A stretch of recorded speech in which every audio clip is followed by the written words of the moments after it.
Bienvenue sur Libre à toi, le podcast qui déclenche l'envie d'être soi-même.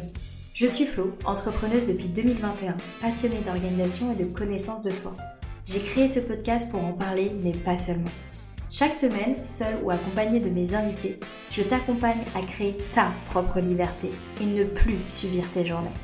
Je souhaite que tu puisses avoir toutes les clés en main pour vivre dans le plaisir et la sérénité au quotidien. Je t'invite à t'abonner dès maintenant pour ne pas manquer les prochains épisodes. Hello, j'espère que tu vas bien sur cette nouvelle semaine. Aujourd'hui, j'avais envie de te faire un vrai partage de ma situation actuelle, des derniers mois, et comment est-ce que je veux faire pour aller vers le mieux, comment je veux faire pour sortir de cette situation, pour me sentir mieux dans mon quotidien, kiffer vraiment mon quotidien, être satisfaite à la fin de ma journée, bref, comment je vais mettre en place des solutions concrètes pour pouvoir kiffer ma vie, kiffer mon orga, retrouver cet équilibre. Pourquoi est-ce que j'ai envie de te partager ça ? Évidemment parce qu'on est à 100% dans la thématique du podcast, et aussi amener un petit peu d'espoir dans tout ça et montrer qu'en fait on peut sortir de ce type de situation et qu'il y a des solutions pour ça, et que si tu te connais bien, si tu apprends à te connaître, si tu fais cette démarche, si tu fais ce travail de connaissance de soi et que tu mets en place des actions concrètes et réalistes, eh bien on peut clairement passer à l'action, se sortir de cette paralysie, de ce brouillard, de cette procrastination, bref, tu l'appelles comme tu veux. Donc c'est un petit peu mon témoignage du jour.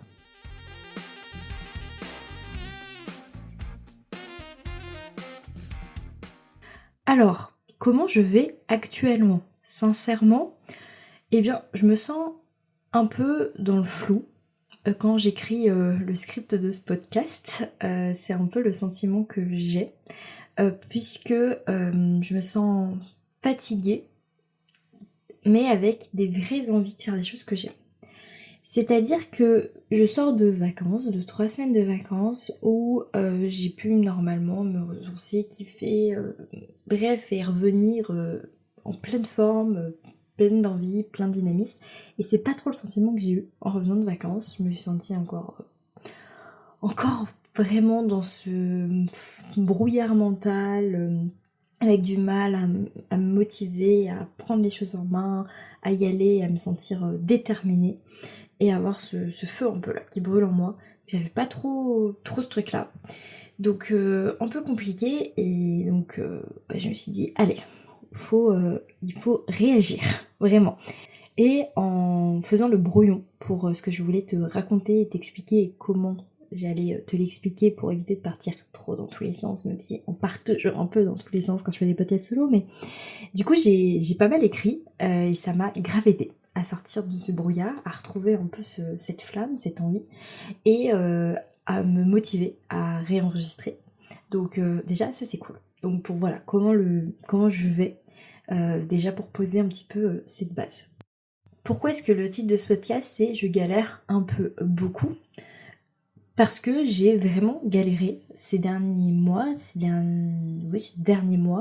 avec ma vie. Je t'en ai parlé dans le podcast précédent, donc je t'invite à aller l'écouter. Je vais pas redire la même chose, mais voilà, c'était vraiment galère. Et j'ai envie que ça cesse, j'ai envie que ça s'arrête. Donc qu'est-ce qu'on fait quand on veut que quelque chose s'arrête et ne soit plus pareil ? On met en place du changement, on met en place des actions, et on réfléchit sur comment est-ce que je peux me sentir mieux, comment est-ce que je peux faire autrement. Je suis toujours partisan de dire que tant que on n'essaye pas, on peut pas savoir si on peut se sentir mieux. Donc voilà, moi je vais essayer, et puis c'est mon travail d'accompagner les personnes à se sentir mieux dans leur quotidien. Donc la première chose qui est hyper intéressante à faire, c'est que moi je me sente bien dans mon quotidien. C'est hyper important, c'est même essentiel que je continue tous les jours à travailler là-dessus. Donc c'est vraiment ce que je fais là.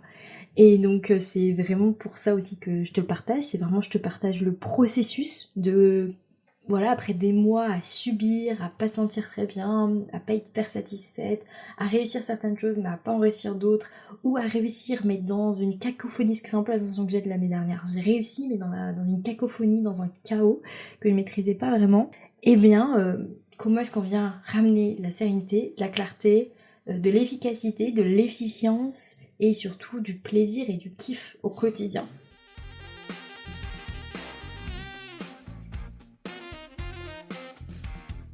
J'ai envie de me donner à 10 000% cette année pour réaliser tous mes objectifs, pour réaliser mes projets, pour avancer dans tout ce que je veux faire.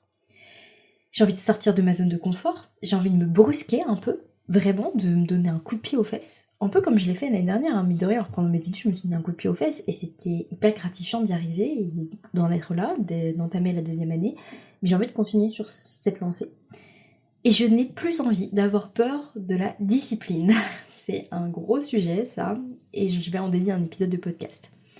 Et j'ai surtout envie d'être super fière de moi d'ici quelques mois, d'être fière de moi à la fin de chaque mois, d'être fière de moi à la fin de chaque semaine, d'être fière de moi à la fin de chaque journée. Et de travailler ça, de travailler cette fierté, de faire des choses pour justement pouvoir être fière. Histoire que tu comprennes ce qui m'attend comme challenge, comme vie sur les 12 prochains mois, je vais te partager mes objectifs. C'est pas vraiment un épisode partage d'objectifs pour l'année ou bilan, c'est pas vraiment l'idée de l'épisode, mais je pense que c'est un peu essentiel pour comprendre pourquoi est-ce que je vais faire les choses de certaines façons, et aussi ça me permet de te partager mes petits objectifs, mes petites news, et je trouve ça quand même cool. Donc, tu l'auras compris, j'entame ma 2e année de BTS, donc objectif principal, avoir mon BTS, réussir cet examen. Je suis assez sereine à cette idée, mais ça fait quand même partie des gros points. Le réussir dans les meilleures conditions possibles, sans finir en grosse crise de stress, sans faire d'anxiété plus que nécessaire, et sans travailler jusqu'à 2h du matin pour boucler mes dossiers. C'est un peu l'idée. Réussir mon BTS dans une façon de réussir la plus saine possible pour des études. C'est un peu l'objectif de l'année. Dans ce qui va être un peu les contraintes de l'année, il y a aussi le fait que ça va être ma 2e année d'alternance, donc ce qui va être niveau professionnel dans mon travail de salarié, ça va être un peu plus intense puisque je vais avoir des responsabilités plus importantes, différentes, donc je sais qu'il va y avoir cette intensité qui va se rajouter, donc ça je le prends en compte. Dans l'une de mes priorités de cette année, qui était aussi l'une de mes priorités de mon année précédente, plutôt à partir de mars, c'est le sport et mes objectifs physiques. Je vais faire une petite parenthèse là-dessus pour pas que tu penses que je te raconte quelque chose qui n'est pas du tout ce que j'ai envie de raconter. Quand je parle du sport, je parle de mes objectifs que je me suis posés pour prendre du poids grâce à la musculation et l'alimentation, et également pour me sentir plus forte et plus apprécier mon corps et le physique de mon corps. Mais aussi, dans ces objectifs physiques, il y a également le fait qu'avec la frangine, on a décidé de partir faire les chemins de Compostelle sur une petite durée au mois de septembre prochain, donc dans 1 an. Je marche pas énormément dans mon quotidien, j'aime beaucoup marcher et je marche aussi rarement avec du poids sur le dos. Et là, ça va être le cas. On aura du poids sur le dos et on va marcher des dizaines de kilomètres par jour pour réaliser les chemins de Compostelle. Petite parenthèse dans la parenthèse, les chemins de Compostelle, ce sont des chemins qui font partie du pèlerinage de Saint-Jacques-de-Compostelle où traditionnellement on va marcher depuis chez soi, en passant par certains chemins balisés, comme étant les chemins de Compostelle, pour arriver à la ville de Saint-Jacques-de-Compostelle en Espagne. C'est traditionnellement des chemins de pèlerinage qui sont liés à la religion chrétienne. Donc voilà, si ça vous intéresse, n'hésitez pas à aller vous renseigner dessus si vous ne connaissiez pas. Mais du coup, c'est un rêve pour ma sœur et moi depuis très très longtemps de faire un bout de Saint-Jacques-de-Compostelle ensemble. On y avait pensé chacune de notre côté avant de savoir qu'on voulait le faire toutes les deux. Et donc là, c'est bon, c'est calé, c'est sûr, on va le faire. Donc je vais aussi me préparer physiquement à ça parce que j'ai envie de vivre ces 2 semaines, un peu plus de marche, le mieux possible pour mon corps. Et aussi, ça me fait un très bel objectif. Et je trouve ça super d'avoir des objectifs qui sont autres que les objectifs d'apparence physique ou sur la balance. Et ça, je trouve ça vraiment cool, moi ça me motive énormément. Et bien sûr, il y a plein de gens qui partent faire Saint-Jacques-de-Compostelle sans aucune préparation directement comme ça, et ils se préparent pas du tout. Tout le monde fait ce qu'il a envie de faire, mais moi c'est un truc que j'ai envie de préparer. Donc voilà, je vais le préparer, tout simplement. Je ferme la parenthèse. Ensuite, dans mes objectifs, on a également le fait de reprendre ma présence en ligne, que ça soit avec le podcast, avec Libre à toi, et d'être régulière. Ah, la discipline. De reprendre une présence en ligne pour Flow Libre, continuer à développer mon activité avec les nouvelles idées que j'ai pour mon nouveau business model qui prendra vraiment place fin 2026. Donc voilà, c'est plein de petites pièces que j'ai envie de poser petit à petit, tranquillement, pour que quand j'ai terminé mon alternance, elle soit au bon endroit. On a un très gros, très énorme projet avec mon compagnon, qui est de faire un tour du monde. On va faire ça dans pas si longtemps que ça maintenant, dans maintenant moins de 2 ans. Et donc, dans les choses que j'aimerais réaliser dans les 12 prochains mois, c'est mettre de l'argent de côté. Et pour mettre cet argent de côté, ça demande organisation, planification, anticipation et aussi du temps pour pouvoir avoir une rentrée d'argent supplémentaire si j'en ai besoin pour pouvoir économiser le plus d'argent possible. Donc tout ça, ça fait vraiment partie des choses qui sont dans ma tête et qui sont hyper importantes. Tout ça doit trouver une synergie ensemble. Dans mes petites news perso, il y a également l'une de mes meilleures amies qui est venue vivre chez nous, donc en colocation avec nous. Et donc on a dû réaménager entre grands guillemets notre appartement, trouver des solutions pour que tout le monde se sente bien et se sente chez soi à 100%. À laquelle il va falloir que je m'adapte, que je m'habitue et qu'on va aussi trouver petit à petit un équilibre plein. Alors ça se passe déjà très bien, ça fait déjà maintenant plus de 2 mois qu'elle est là, mais il y a aussi tout ça qui rentre en jeu sur tout ce qui doit être pensé, priorisé et adapté pour ma manière de prendre en main ma vie quotidienne.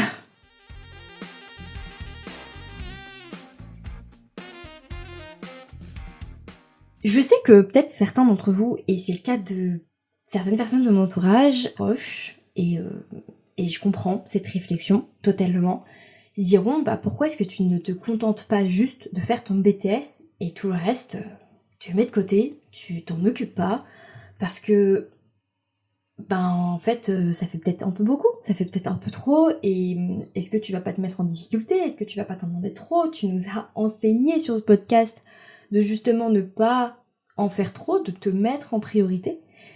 Et en fait, pourquoi est-ce que je n'ai pas envie de faire ça et pourquoi là j'ai enfin compris après des mois et des mois de réflexion qu'il ne fallait pas que je fasse ça. Parce que c'est ce que j'ai tenté de faire, parce que c'est ce que j'ai essayé de faire l'année dernière, l'année d'avant. J'ai mis sur pause toutes ces choses-là que j'adore, que j'apprécie et qui me font énormément de bien. Je les ai mis sur pause pour justement ne pas m'épuiser, ne pas me stresser trop, ne pas trop m'en demander et au final, je suis pas satisfaite, je suis pas plus heureuse, je me sens pas mieux, j'ai pas l'impression que j'ai fait le bon choix, honnêtement. Pas du tout même. Je l'ai partagé un peu plus en profondeur dans l'épisode de la semaine dernière, mais je pense vraiment que de mettre Flow Libre et Libre à toi de côté, serait une connerie, là vraiment. Je pense que ça serait une bêtise parce que ça m'apporte beaucoup trop de satisfaction, beaucoup trop de plaisir pour qu'en fait je le mette de côté. Vraiment. C'est plus du tout ce que je veux et même s'il y aura des moments où ça va être dur, ça va être plus compliqué, et tant pis parce que je sais qu'à la fin, à la finalité, je serai super contente de l'avoir fait, d'avoir tenu le cap et d'avoir retrouvé mon rythme, ma communauté, les échanges avec vous autour de ces podcasts. Vraiment, je sais que ça m'apporte beaucoup plus de bonheur en fait que l'inverse. Franchement, l'année dernière, j'avais vraiment l'impression qu'il me manquait une partie de mon identité.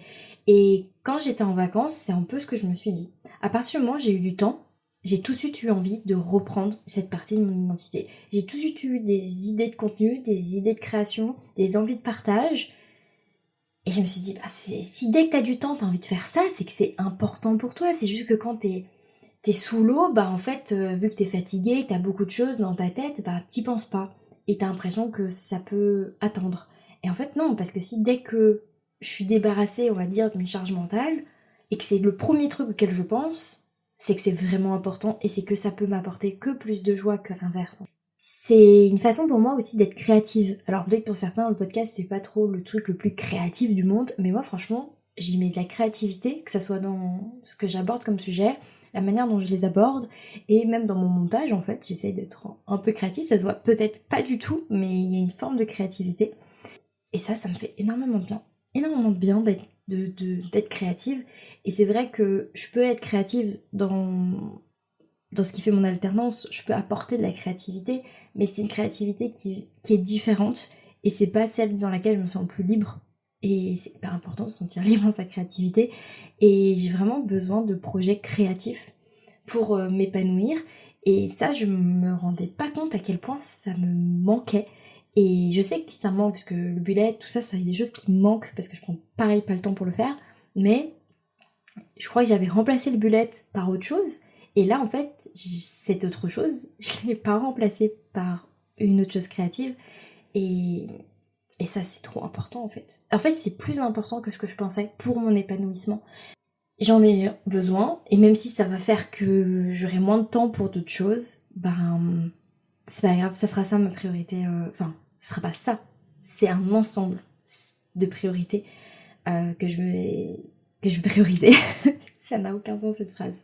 Ensuite, pourquoi est-ce que je vais mettre le podcast et remettre des pions dans ma stratégie, dans ma communication pour Flow Libre, c'est aussi pour une raison hyper terre à terre et très entrepreneuriale. Là, on va rentrer dans un blog que j'ai envie de partager qui est très très entrepreneurial. On reviendra sur l'entrepreneuriat dans un prochain épisode où je vais vraiment partager mes pensées et ce que je pense de l'entrepreneuriat aujourd'hui, de ma vie d'entrepreneur, etc. Donc il y en aura plus en profondeur dans ce sujet à ce moment-là.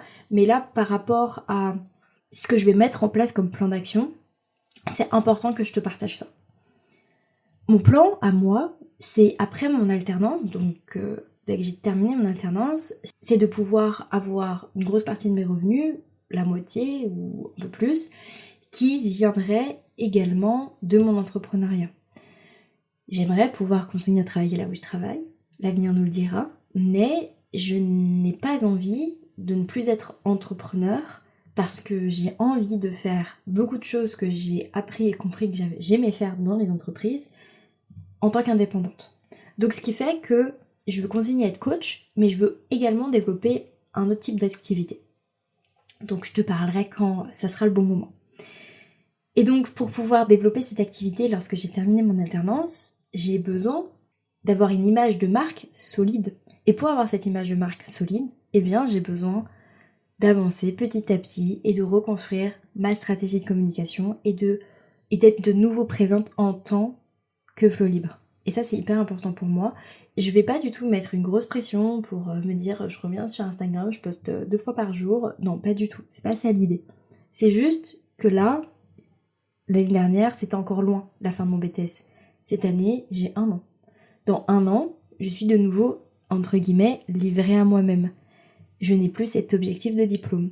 Et moi, ce que je veux vraiment, vraiment, mais plus, c'est de faire monter mon entreprise au sommet de ma niche, en fait. Donc, pour pouvoir y arriver, s'il y a bien quelque chose que j'ai appris de mes années d'entrepreneuriat, de toutes mes expériences, de mes lancements, de mes réussites et de mes échecs, c'est que pour ça, la communauté, c'est hyper important. Et l'image que tu as grâce à ta communauté et l'image que ta communauté a de toi est hyper importante. Et pour fédérer une belle communauté, pour être soulevé et soutenu par ta communauté, eh bien, il faut être présent pour elle, il faut lui apporter du contenu, il faut être là en fait, faut pas disparaître et imaginer que si tu reviens, ça va te tomber tout cuit dans la bouche en fait, pas du tout.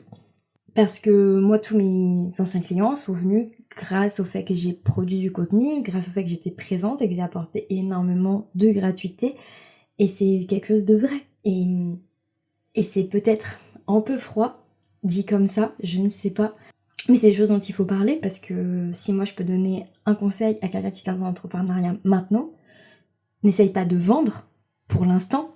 D'abord, crée quelque chose, crée une histoire, crée un monde, crée un univers, crée quelque chose qui va fédérer autour de toi. Et quand tu auras fédéré autour de toi, ce sera beaucoup plus simple pour vendre. Et ça, j'en suis sûre et certaine. Ça, il n'y a pas de secret. Parce que c'est vraiment les personnes qui vont être autour de toi, qui vont se fédérer autour de toi, de ton histoire, de ce que tu leur apportes, déjà juste en créant du contenu parce que ça te fait plaisir de créer du contenu. Et moi, ça me fait vraiment plaisir de créer du contenu de manière gratuite. J'adore ça et je l'ai toujours fait. J'ai créé plus de contenu gratuit que de contenu payant, ça c'est sûr et certain. Et bien c'est ces personnes-là qui vont kiffer ton contenu, qui vont t'apporter, qui vont t'emmener à la rencontre ou qui vont devenir les personnes avec qui tu vas travailler. Donc moi, c'est ça dont j'ai envie. Là, c'est un peu l'objectif. J'ai 1 an pour reconstruire tout ce que j'ai en connaissance, que je considère que j'ai envie juste de partager, puisse leur être utile et qu'on avance tous ensemble pour kiffer notre quotidien. Ça, c'est vraiment, ça reste le truc qui me motive. Vraiment, ça reste toujours le truc qui me motive.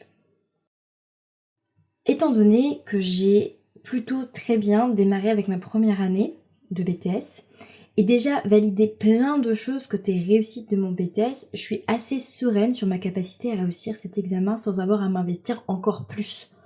Et je me connais, je suis bien plus efficace quand j'ai plein de choses sur le feu que quand j'essaye de me dire tu te focuses que sur ça pendant un long, très long terme.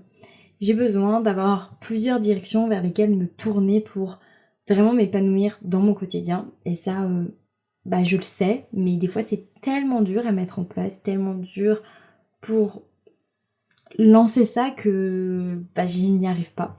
Donc tout ça pour répondre à cette question, hein, finalement, tout ce live sur l'entrepreneuriat et ce que je viens de dire, sur pourquoi est-ce que tu ne te concentres pas que sur ton BTS.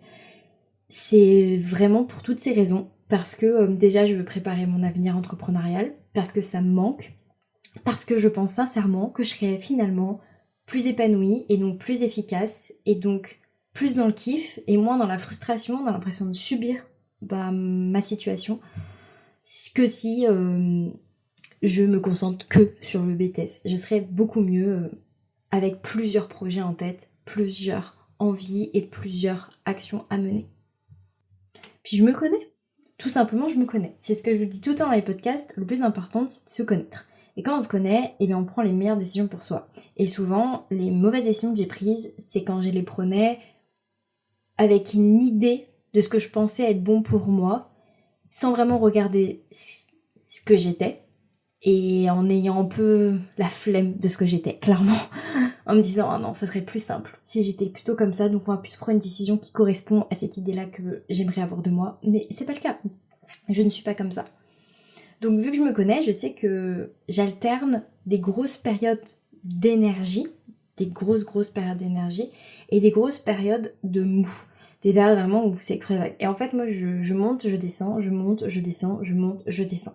Je sais que je suis comme ça, j'ai des pistes de réflexion de pourquoi je suis comme ça, mais du coup, c'est hyper important pour moi d'être stimulée, d'avoir du changement, parce que justement, c'est ce qui va m'aider à aller chercher un pic d'énergie, c'est une stimulation, c'est un changement, c'est une envie, c'est quelque chose qui va d'un coup s'enflammer, et du coup, tant que ça brûle, il faut que j'y aille, et puis parce que je sais qu'à un moment donné, il n'y aura plus de carburant, ça ne brûlera plus, et là, c'est repos, repos, repos. Et ça, je me connais, je sais que c'est comme ça.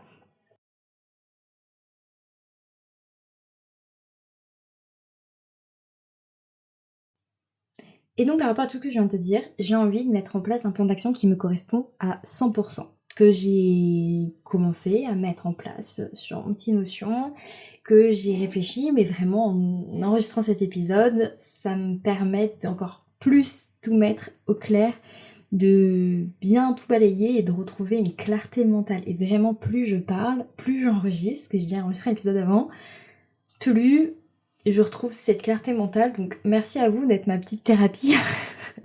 C'est franchement plutôt pratique. Mais comme quoi, en fait, parler, discuter, réfléchir, partager, il n'y a rien de mieux pour avancer. Donc, mon plan d'action pour sortir de ce flou et au final de cette inaction qui est vraiment généralisée sur tous les pans de ma vie, ça va commencer tout simplement par redéfinir mes objectifs, mes projets et leur degré de priorité de l'année. Donc ça, c'est quelque chose que j'ai fait. J'ai tout reposé, j'ai pris le temps sur plusieurs jours. Comme ça, on a le temps de voir ce qui fonctionne. Enfin, comme ça, on a le temps de savoir si vraiment c'est important, si vraiment ça nous appelle, si vraiment c'est le truc du moment ou pas. Donc voilà, mes objectifs, j'ai redéfinis, j'ai défini leur degré de priorité. Ça, c'est très très très très important. Très important. Parce que quand on sera face à une situation où c'est soit on avance sur du podcast ou on avance sur du BTS, il va falloir que je sache où est mon niveau de priorité. Ou quand je vais sentir que mon énergie décline, savoir où est-ce que je préfère mettre mon énergie. Est-ce que je vais mettre mon énergie dans quelque chose qui est plus prioritaire, ou est-ce que je vais mettre quelque chose dans l'énergie qui est moins prioritaire, mais qui m'apportera sûrement d'énergie en retour. Tout ça, ça permet en fait de prendre des décisions plus facilement, plus rapidement, au moment où on en a besoin. Donc sur mon espace Notion, j'ai fait une liste de tous mes projets, j'ai réfléchi et j'ai mis les priorités. Étape 2, même si on l'a déjà fait avant, me rappeler qui je suis et comment je fonctionne. Après des années à m'étudier, le coaching, l'auto-coaching, la thérapie, le journaling, les podcasts thérapeutiques, je sais plutôt bien comment je fonctionne, même si j'ai évolué, j'ai grandi, j'ai changé. Ça, il faut le prendre en compte également dans cette analyse. Et bien du coup, je prends tout ça en compte dans les décisions que je vais prendre. C'est pour ça que j'ai fait un long début de podcast sur ma situation actuelle et comment je fonctionne et ce que je sais de moi aujourd'hui. Parce que c'est ça qui fait que mon plan d'action, il sera pas le même que le tien, il sera différent, ou peut-être il sera pareil parce que tu te rends compte que tu fonctionnes comme moi, je n'en sais rien. Mais tout ça, c'est hyper important. Ne copie-colle pas le plan d'action de n'importe qui. Si tu dois te lancer dans quelque chose, si tu dois changer tes habitudes, changer ton quotidien, si tu dois te donner un coup de pied aux fesses, réfléchis au plan d'action qui te correspondra le mieux à toi. Et ça, c'est hyper important. Donc, ensuite, étape 3, réfléchir à comment je peux m'organiser et planifier tout ce qui peut l'être sur l'année. C'est vraiment, tu prends ton calendrier de l'année, ton Google Agenda ou ton bullet journal ou peu importe, tu le prends, tu regardes l'année en gros, tu places les événements personnels, les événements professionnels, les dates importantes, tu places tout ce qui n'est pas compressible et ensuite tu réfléchis concrètement comment je planifie mes projets, comment je les planifie dans l'espace-temps, parce que se lancer dans un projet et ne pas le planifier dans l'espace-temps, c'est casse-gueule, c'est sûr et certain. C'est ce que beaucoup de gens font, c'est ce que beaucoup de personnes font et en fait se rendent compte qu'elles avancent pas, qu'elles n'arrivent pas à le mettre en priorité, elles comprennent pas pourquoi, elles se disent je trouve jamais le temps pour, mais si tu ne définis pas un temps pour, si tu ne définis pas quand est-ce que tu prendras le temps pour et comment tu vas prendre du temps pour, c'est sûr et certain que tu n'y arriveras pas. Tu peux te mettre des deadlines, tu peux te challenger avec des petits challenges, etc. Tout ça, c'est des choses qui peuvent fonctionner. Et surtout, tu vas zoomer sur ton calendrier, tu vas zoomer sur ta semaine et tu vas te dire, ok, dans ma semaine, quand est-ce que j'alloue du temps à tel projet, à tel objectif? Comment est-ce que je fais en sorte d'avancer sur mes projets, sur mes objectifs, un peu tous les jours ou un peu beaucoup toutes les semaines? Et ça, c'est les vraies questions à se poser. Et c'est exactement ce que je suis en train de faire actuellement. Je suis dans ce processus. Hein. Là, on est vraiment dans vis le processus avec moi. Et dans cette réflexion, ce qui fonctionne pour moi, c'est tout sortir de ma tête. C'est vraiment de lister tout, de voir en fait la charge que je me demande et que je m'impose, on va dire, et de me rendre compte, ok, est-ce que c'est réalisable ou pas d'ici Noël? Non. Est-ce que c'est réalisable d'ici février? Peut-être, etc. Et vraiment de me dire, ok, je suis très réaliste avec moi-même, avec le temps dont je dispose, l'énergie que j'aurai, comment je fais. Et surtout, je me laisse du temps avec des marges d'erreur, ça c'est hyper important. Et donc, dans le concret, je vais poser à tel moment, je vais bosser là-dessus, à telle date, je vais bosser là-dessus, à telle date, je vais avoir terminé ça, etc. Et je me mets du concret, parce que sans le concret, j'avancerai pas et je repousserai au lendemain. L'étape 4, pour moi, ce qui fonctionne, c'est de me challenger avec des deadlines, des objectifs précis à atteindre, en me faisant des petits challenges avec moi-même. Pour le podcast, par exemple, je souhaite avoir un stock d'épisodes enregistrés d'avance avant de publier le premier, à une date que je me fixe avec moi-même. Donc là, je suis en train d'enregistrer le deuxième épisode qui sortira avec les épisodes de rentrée, on va dire. Et je sais que je vais encore en enregistrer 2 autres avant que le premier soit publié. Comme ça, j'ai déjà mon stock et je sais que je me sécurise sur au moins 4 semaines. Et ça me fait du bien et ça me permet de voir un mini-projet dans un plus grand projet. Et moi, je fonctionne vachement comme ça et ça m'aide énormément. C'est un peu comme si ces 4 premiers épisodes, c'était un premier bloc. Et en fait, tant que j'ai pas fini ce premier bloc, je me disperse pas trop ailleurs. Je reste là-dessus. Et quand je vais finir ce premier bloc, je vais être hyper motivée, hyper drivée, hyper poussée par la réussite de celui-ci, je pourrais passer au bloc suivant. Et là, je me dirais, ok, je vais faire X épisodes avec des invités, X épisodes solo, etc. Et je vais y avancer bloc par bloc. L'étape 5, et ça, c'est un gros morceau, comprendre pourquoi la discipline est si compliquée pour moi. Je vais en faire un épisode de podcast, je l'ai déjà dit, mais c'est un vrai sujet. Un vrai sujet sur lequel je me confronte depuis un certain temps maintenant. Et je pense qu'il y a énormément à dire. Et du coup, ça fait vraiment partie de mon plan d'action. C'est comprendre pourquoi c'est aussi difficile pour justement réussir à mieux vivre les moments où j'attends de moi de la discipline. Parce que réussir autant d'objectifs, avancer, être sûr d'aller au bout de ce que je me demande pour cette année, ça va me demander de la discipline. Et étant donné que c'est compliqué pour moi la discipline, eh ben, il va bien falloir comprendre pourquoi c'est compliqué pour moi. Et vous me direz si justement ce sujet de discipline c'est quelque chose qui vous touche, si vous avez envie qu'on aille un peu plus en profondeur là-dessus. Enfin, en vrai, je pourrais faire tellement de contenu sur ce sujet. Je pense que c'est comme la procrastination, c'est vraiment des sujets qui sont inépuisables, je pense. Donc voilà, n'hésitez pas à me dire si jamais t'as envie d'un épisode particulier sur ce sujet, que j'en parle peut-être en story, qu'on en parle ensemble. Enfin, je suis toute oui pour venir parler de discipline, c'est vraiment mon sujet du moment. L'étape 6, c'est lister tout ce que je n'ose pas faire dans le domaine de la création, par peur, sentiment d'illégitimité ou autre blocage.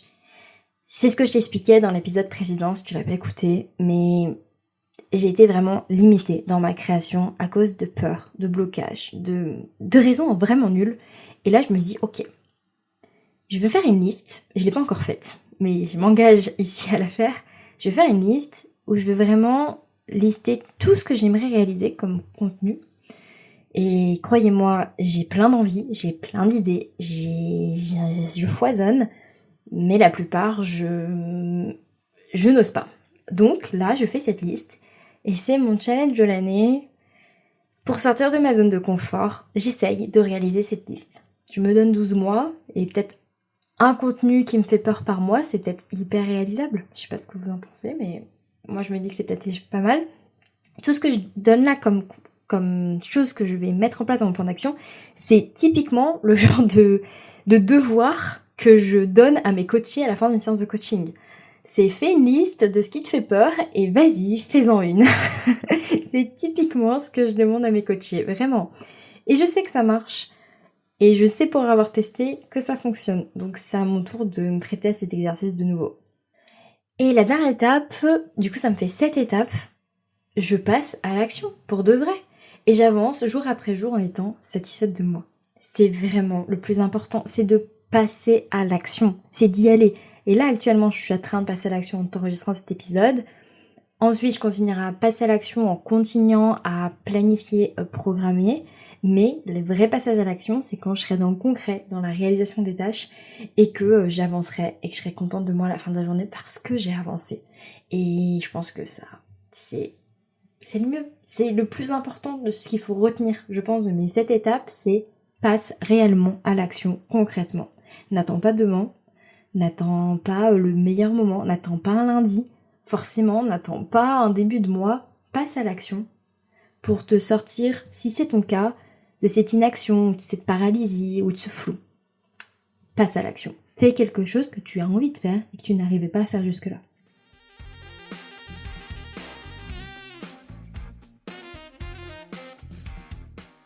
Cet épisode devient vraiment très long. Mais bon, c'est comme ça. Je sais pas faire petit, vous le savez. On arrive à la fin, aucun souci. Ça va bien se passer. Restez encore un peu avec moi. Je voulais juste partager sur comment je compte m'organiser par rapport à tout ce que je viens de te dire sur mon plan d'action et par rapport à qui je suis et comment je fonctionne. Parce que je vais tester quelque chose que je n'ai jamais testé jusqu'ici en matière d'organisation et de planification. Je vais faire ce qu'on appelle des sprints. En fait, je vais pas vraiment faire des sprints, je vais m'inspirer de cette méthode pour moi m'organiser. C'est-à-dire que je sais que j'ai besoin de routines pour engendrer de la discipline, mais ces routines, elles doivent changer régulièrement, car sinon, je pète un plomb. Ça va pas du tout, en fait, je ne le supporte pas. Donc, je vais découper mon année en petits cycles, pas forcément réguliers, qui sont pas forcément la même taille les uns que les autres, mais par rapport à tous les événements perso, pro que j'ai cette année, ou études, je vais me créer ces petits sprints et, et ça va me permettre en fait de me mettre focus, entre guillemets, sur quelque chose pendant une période et d'avancer à fond sur ce sujet-là, sur cet objectif-là, puis ensuite changer, passer à un autre objectif. Ce qui ne m'empêchera pas d'avancer pendant cette période sur les autres à plus petite dose, mais vu que je sais que j'ai besoin d'intensité, j'ai besoin d'aller à fond, d'aller au bout du truc quand je me lance et pas être coupée, interrompue. Et ben du coup, j'ai bien envie de faire ça. Et à l'inverse, je ne supporte pas si cette intensité dure trop longtemps. Et si je suis trop longtemps sur le même sujet. Parce que je me lasse, parce que en plus j'ai l'impression d'avoir beaucoup trop de temps pour m'en occuper, donc je procrastine, je mime au dernier moment, etc. Donc l'idée c'est vraiment de sprinter. En me laissant des temps de repos, des temps off, de l'espace pour d'autres projets, sur d'autres choses que je pourrais bosser entre chaque et de laisser de l'espace, évidemment. On va pas enchaîner des sprints et des sprints. Parce que je sais que je fonctionne pas comme ça. Parce que je vous l'ai dit, je fonctionne avec des pics d'énergie. Et souvent, ils sont plutôt cycliques. Et c'est à peu près pareil. Je sais à peu près combien de temps j'ai un pic d'énergie et combien de temps j'ai besoin de repos. Les sprints, je m'inspire de la méthode agile. Très rapidement, la méthode agile, plus précisément le Scrum, c'est une méthode très utilisée dans le monde du travail, le monde de l'entreprise, des grosses entreprises où il y a pas mal d'équipes, on a des chefs de projet, etc. Un sprint, c'est une période de travail très courte, fixe et répétée, donc ça dure entre 1 à 4 semaines dans le monde professionnel, pendant laquelle une équipe elle va se concentrer sur des tâches à réaliser bien précises. Et t'as un brief au début, on sait que chaque personne de l'équipe doit faire telle tâche, et à la fin du sprint, il faut que tout le monde ait réalisé ses tâches pour que tout le monde avance bien et que quand tous les sprints seront terminés, on arrive à la fin du projet. Enfin, en gros, c'est ça l'idée. La durée, elle est fixe, le contenu est bien défini, l'objectif il est bien clair, et à la fin, on doit avoir un résultat qui est concret. Et du coup, c'est un peu mon idée, c'est de me dire, ok, je me donne un sprint de 2 ou 3 semaines sur tel gros bloc, des choses que je dois faire, que j'ai envie de faire, et à la fin, je me fais un petit bilan, un petit récap, et je sais que je dois avoir coché ça. Ce qui fait que je peux quand même, à l'intérieur de sprint, m'organiser comme je veux et avoir de la souplesse, savoir que je veux travailler plutôt à ce moment-là ou plutôt à ce moment-là dans ma semaine. Mais par contre, ça me permet aussi surtout, en fait, de sentir que j'avance. Et je crois que c'est ça dont j'ai besoin. Sentir, à la fin de chaque sprint, que j'ai vraiment avancé, que j'ai vraiment tracé une ligne droite et que j'approche de mon objectif, vraiment. Faire un petit peu tous les jours, ça fonctionne sur certaines choses comme pour le sport, mais sur d'autres, pour moi, c'est pas ce qui me satisfait le plus, c'est pas ce qui fonctionne le mieux. Donc, je le sais, et donc je fais avec. Dans l'espace Notion que j'ai travaillé, j'ai aussi fait en sorte de pouvoir y mettre mes tâches récurrentes. J'ai vraiment retravaillé mon système d'orga. Je teste autre chose, là je teste du 100% numérique on va dire. Je vais voir comment je le vis, comment j'apprécie, et je vous en redirai des nouvelles sur ce nouveau système d'orga. L'idée c'est pas de dire il faut tout le temps changer son système d'orga, mais moi clairement l'année dernière j'avais rien organisé. Je me suis vraiment mis à m'organiser pour les cours, mais super tard. Enfin, vraiment, c'était n'importe quoi. Enfin, c'est vraiment n'importe quoi. Moi, le problème, c'est que dès que je rentre dans une pente où je lâche l'orga, je lâche tout ça, j'ai vraiment du mal à m'y remettre et je suis hyper honnête. Et c'est dur pour moi de dire ça, vu mon travail. C'est très dur. Mais je le dis parce que c'est aussi pour ça que je fais ce travail. C'est aussi parce que ça a été compliqué pour moi et c'est aussi parce que ça reste un travail de tous les jours pour moi et que je veux pas que ce travail il soit chiant, il soit horrible, il soit pénible, que j'ai créé Flow Libre et ce podcast. C'est parce que je voulais justement partager la possibilité que ce soit plaisant de galérer à s'organiser. Donc voilà, cette nouvelle façon de m'organiser avec cette idée de sprint, ça va vraiment être une première. L'année dernière, c'est vraiment du test, du laisser aller, j'ai subi un peu beaucoup sur les bords et sur la fin, je me suis pris un peu une claque en mode là il faut que tu réagisses parce que sinon tu vas être sous l'eau et tu vas pas y arriver. Et en réagissant, tout s'est très bien passé et je m'en suis plutôt bien sortie. Mais j'ai pas envie d'avoir ce sentiment-là l'année prochaine, j'ai pas envie d'être fatiguée parce que je me suis pas organisée en fait. J'ai vraiment envie de me sentir dans le mouvement mais en accord avec ma façon d'être et mon énergie, tout en étant fière des accomplissements que je réaliserai tous les jours et surtout en étant créative. Enregistrer cet épisode et écrire le brouillon, Et toute cette réflexion que j'ai eue aujourd'hui, qui m'a permis d'aller sur ce script d'épisode, parce que je savais pas du tout ce matin en me levant que j'allais te partager ça, clairement pas. Là on est vraiment quand même pas mal dans la spontanéité de la journée. Ça m'a vraiment aidé à mettre de l'ordre dans mes idées et à me motiver. J'espère que toi aussi, tu vas pouvoir rechercher un meilleur équilibre, celui dont tu as besoin, celui qui te correspond pour cette nouvelle période qui s'ouvre à toi. Et si jamais tu as déjà cet équilibre, super, je suis trop contente et je te souhaite de le garder, de te sentir bien et d'aller que vers le mieux.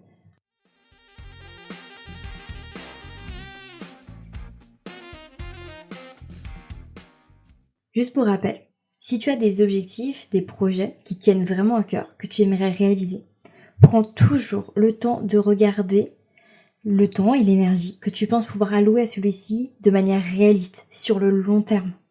Ne laisse ni ta flemme, ni ta peur, ni une surconfiance en toi prendre le dessus. Sois honnête, pleinement honnête et transparent avec toi-même.